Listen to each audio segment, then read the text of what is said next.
안녕하세요. 이번 보이는 라디오의 진행을 맡은 정연주입니다.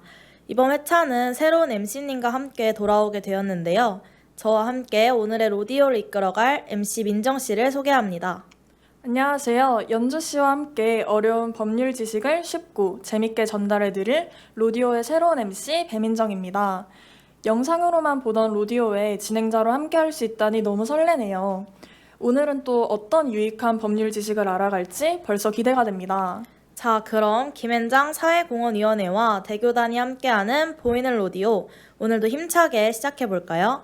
지금까지 저희가 다뤄왔던 사연들은 모두 우리가 실생활에서 마주할 수 있는 상황들을 담고 있었는데요. 이번 사연도 역시 누구든지 겪을 수 있는 상황에 대한 고민이 담겨 있다고 합니다. 오늘은 어떤 고민을 가지고 계신 분이 사연을 보내주셨는지 함께 살펴볼까요?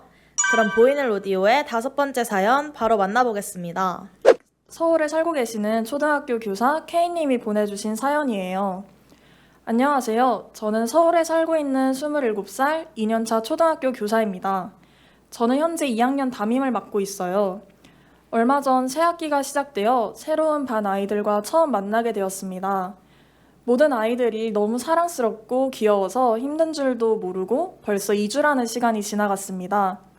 그런데 저희 반 한 아이가 아동학대를 당하고 있는 것 같아 걱정입니다.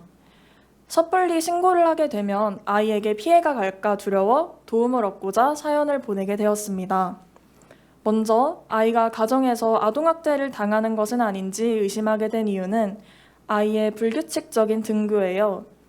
개학 첫날 등교한 이후 아이가 아프다는 이유로 일주일 내내 학교에 나오지 않았어요. 코로나19 상황도 있기에 아이가 증상이 있나 보다 생각하고 넘어갔는데 그 다음 주에 학교에 나온 아이의 행동이 이상했어요. 괜찮냐고 물어보는 저와 눈을 마주치지도 못하고 마스크에 가려진 얼굴에 멍자국이 보이더라고요. 어디 다쳤냐며 물어보는 제게 숨기기라도 하는 듯 말을 더듬으며 동생과 싸웠다고 말하더군요. 우선 넘어갔지만 아이의 생기부를 다시 보니 그 아이는 동생이 없더라고요. 그날 이후로 아이가 또다시 학교에 오지 않았고 부모님께 전화를 해도 전화를 받지 않아 걱정스러운 마음으로 아이의 집을 방문했습니다. 하지만 초인종을 아무리 눌러도 인기척이 없었습니다. 제가 계속해서 문을 계속 두드리자 옆집에서 한 아주머니가 나오셔서 아이의 집에 관한 이야기를 들려주셨습니다. 이 집에 아이가 사는 것을 알고 있는데 부모와 아이가 함께 외출하는 것을 거의 보신 적이 없으시고 어쩌다 한두 번 마주쳤을 때는 아이가 잔뜩 움츠러들어 있었다고 합니다. 밤마다 소리를 지르거나 쿵쾅대는 소리가 들려서 신고해야 할지 말아야 할지 고민하셨지만 다른 집의 가정사에 관여하는 것은 아닐까, 섣부른 판단으로 아이가 제대로 보호받지 못하면 어떡하나 하는 생각에 그저 지켜보는 것 외에는 아무것도 할 수 없었다고 합니다. 게다가 아동학대가 아닌지 가장 의심스러웠던 부분은 부모님의 행색과 지금 거주하고 있는 집의 형편을 보면 가정 형편이 어려운 것은 아닌 것 같은데 아이는 항상 같은 옷을 입고 있고 그 옷마저도 오랫동안 빨지 않은 듯 더러웠다고 합니다. 그래서 곰곰이 떠올려 보니 학교에 올 때 입고 있던 아이의 옷도 항상 같은 옷이었더라고요. 이야기를 듣고 나니 더욱더 아이가 걱정되어 작년에 아이를 담임했던 선생님을 찾아가 보았습니다. 그 담임 선생님께서도 1년 동안 아이가 학교에 나오지 않은 날들이 워낙 많아서 기억이 난다고 하셨어요. 가정 방문도 해보고 부모님과 상담도 해보았지만 별다른 문제는 없어 보였다고 하네요. 아이와 단둘이 상담도 해보았지만 아이는 항상 상담을 꺼려해서 선생님께서 할 수 있는 일이 없었다고 합니다. 게다가 이따금 학교를 결석할 때면 학부모님께서 아이와 체험학습을 다녀왔다며 여행 사진을 보내기도 하셔서 별다른 의심 없이 1년을 마무리하셨다고 합니다. 그 사진들을 다시 자세히 살펴보니 아이의 표정도 밝지 않고 찾아보니 집 근처 공원에서 찍은 사진들이더군요. 저는 교사로서 아동학대를 의무적으로 신고해야 하는 사람으로 알고 있습니다. 그런데 아동학대가 아닐 수도 있는 일에 제가 괜히 의심을 해서 신고를 하게 된다면 아동학대가 인정되지도 않을 것이고 오히려 아이의 개인적인 가정 상황을 악화시키지는 않을까 걱정이 됩니다. 그리고 아동학대 사실이 인정이 된다고 하면 제가 정황을 알고도 신고를 하지 않았다며 불이익을 받을까 우려되기도 합니다. 그래도 우선 신고를 하는 게 맞을까요? 신고했다가 아이에게 불이익이 생기면 어쩌죠? 변호사님의 도움이 필요합니다. 네, 오늘 사연은 안타깝게도 요즘 많이 발생하고 있는 아동학대 사연이었습니다. 네, 사연을 듣다 보니 저도 마음이 아픈데요. 사연자님이 보내주신 사연을 간단히 정리해 보겠습니다. 아이의 담임 선생님인 사연자님은 아동학대 정황을 파악하고 신고의 의무를 다해야 한다는 점도 인지하고 있지만 정확한 사실관계 파악이 되지 않은 상황에서 아동학대 신고를 해도 되는지, 신고 후 아이에게 불이익이 생기지는 않을지 두려워 사연을 보내주셨습니다. 요즘 들어 아동학대 사건이 뉴스에서도 많이 보도되는 가운데 많은 분들이 사연자님과 비슷한 고민을 하고 계실 거라는 생각이 듭니다. 그래서 저희는 오늘 보이는 로디오에서 변호사님을 만나 사연자님께 도움이 될 법률적인 조언을 해드리려고 합니다. 앞서 사연 소개에서 말씀드렸듯이 이번 보이는 로디오에서는 아동학대와 관련된 법률 문제를 주제로 이야기를 나눠보려고 합니다. 연주님, 이번 사연의 주제와 관련해서 자료조사해보신 게 있다면서요? 네, 맞아요. 제가 이번 주제에 대해서 미리 공부를 좀 해봤어요. 지난 어린이날 보건복지부가 발표한 2020년 아동학대 주요 통계에 따르면 우리나라 아동학대 사례는 2016년에 비해 1만 2천 건 정도가 늘었다고 합니다. 아동학대로 사망한 아동도 점점 늘고 있는 추세라고 하는데요. 요즘 들어 아동학대 문제를 뉴스에서도 많이 접하게 되어서 참 안타까웠는데 자료조사를 하면서 더 속상하더라고요.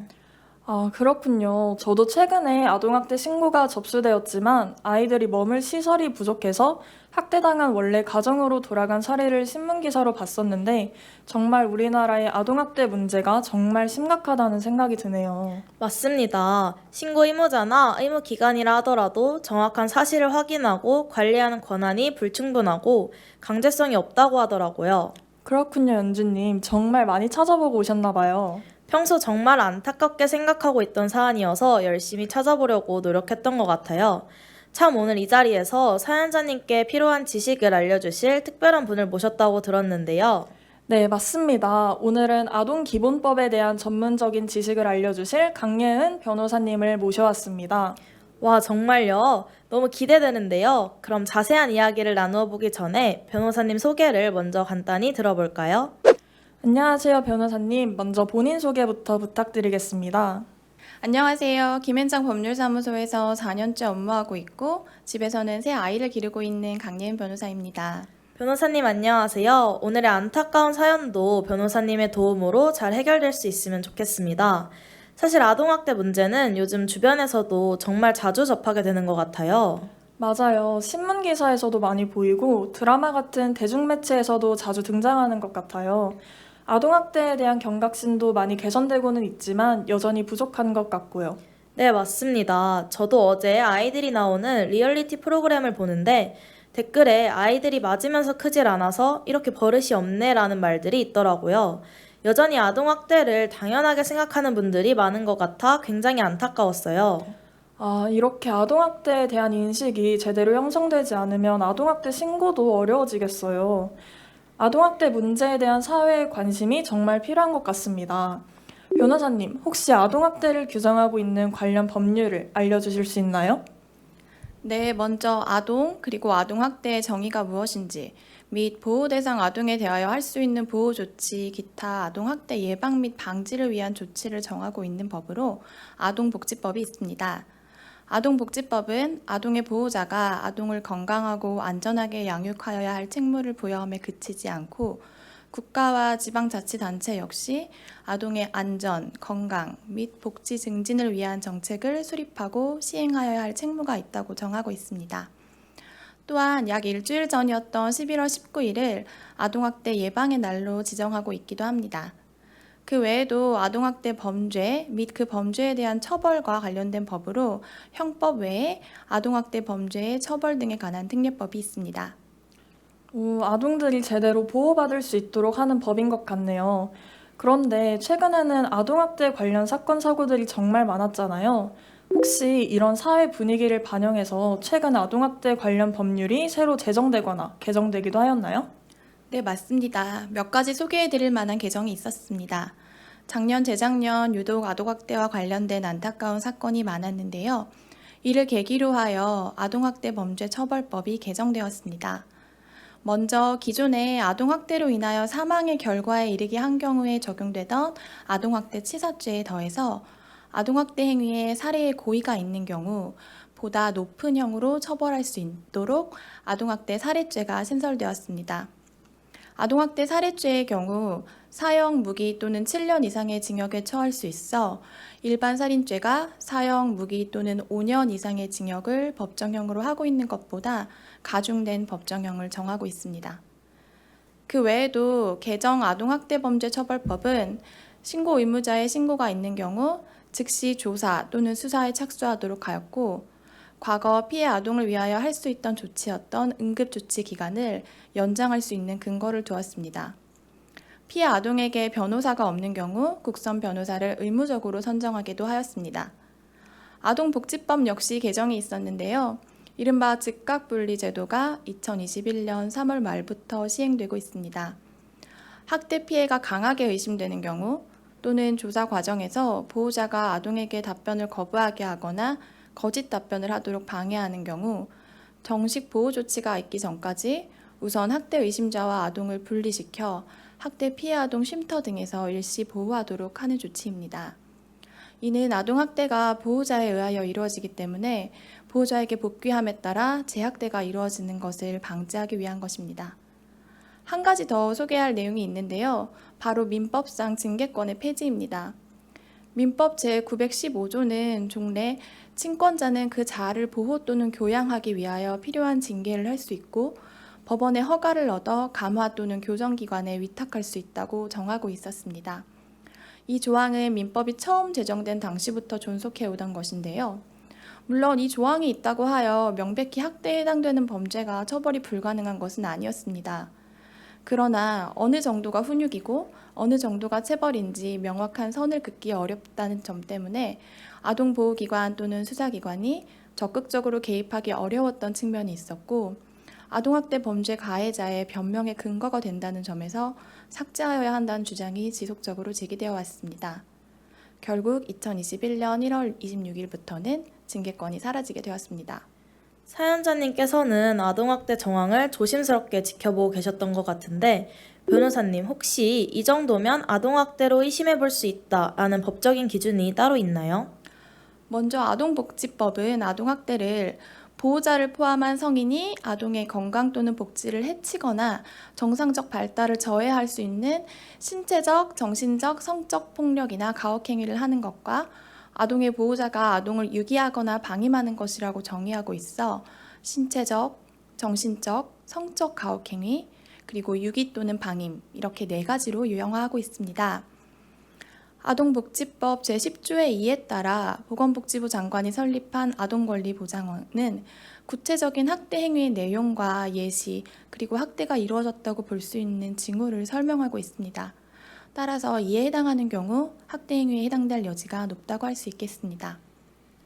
아동권리보장원에 따르면 먼저 신체적 학대는 보호자를 포함한 성인이 아동에게 우발적인 사고가 아닌 상황에서 신체적 손상을 입히거나 또는 신체 손상을 입도록 허용하는 모든 행위를 말합니다. 또한 정서학대란 보호자를 포함한 성인이 아동에게 행하는 언어적 모욕, 정서적 위협, 감금이나 억제, 기타 가학적인 행위를 말하며 언어적, 정신적, 심리적 학대라고도 하는데요. 경멸적인 언어폭력, 잠을 재우지 않는 행위, 벌거벗겨 내쫓는 행위 등이 그에 해당한다고 할 수 있겠습니다. 성학대는 보호자를 포함한 성인이 자신의 성적 충족을 목적으로 18세 미만의 아동에게 행하는 모든 성적 행위를 말합니다. 자신의 성적인 만족을 위해 아동을 관찰하거나 아동에게 성적인 노출을 하게 하는 행위, 아동을 성적으로 추행하는 행위 등은 성학대 행위에 해당할 수 있습니다. 방임이란 보호자가 아동에게 위험한 환경에 처하게 하거나 아동에게 필요한 의식주, 의무 교육, 의료적 조치 등을 제공하지 않는 행위를 말합니다. 그렇다면 사연자님처럼 아동학대 의심 정황이 발견되었을 때 어디에 어떻게 신고하면 되나요? 누구든지 아동학대 범죄를 알게 된 경우 또는 아동학대가 이루어진다는 의심이 있는 경우에는 시, 도, 자치구 또는 수사기관에 신고할 수 있습니다. 시, 군, 구에 신고하는 경우 각 시군구의 아동학대 전담 공무원에게, 수사기관에 신고하는 경우 112에 신고할 수 있으며 아동학대 전담 공무원과 경찰은 현장에 출동하여 필요한 조치를 취하게 됩니다. 네, 그렇군요. 그런데 사실 사연자님께서도 말씀해 주신 것처럼 아동학대 신고를 했다가 괜히 아동에게 불이익이 생길까봐 또는 신고를 하지 않았다가 본인에게 불이익이 생길까봐 신고를 고민하는 분들도 많은데요. 변호사님 혹시 아동학대 신고를 반드시 해야 하는 사람이 따로 정해져 있나요? 네, 그렇습니다. 아동학대 범죄 처벌법은 제10조 제2항에서 일정한 아동학대 범죄를 알게 되거나 의심이 있는 경우 즉시 신고할 의무가 인정되는 사람을 25가지로 분류하여 정하고 있습니다. 대부분 아동에 대하여 보호할 의무가 있는 사람들입니다. 예를 들면 아동 등에 대한 지원시설 또는 상담소의 종사자, 119 구급대원, 보육교직원, 교사 또는 의료인 등입니다. 법에서는 신고 의무자라고 부르고 있습니다. 신고 의무자가 신고를 하지 않은 경우 1,000만 원 이하의 과태료를 부과할 수 있습니다. 네, 그렇군요. 신고를 망설이고 계시는 분들께 좋은 조언이 될 것 같습니다. 그렇다면 이렇게 신고 의무자와 같이 제3자에 의해 아동학대 신고가 이루어졌을 때 아이들에 대한 보호 조치는 어떻게 이루어지고 있나요?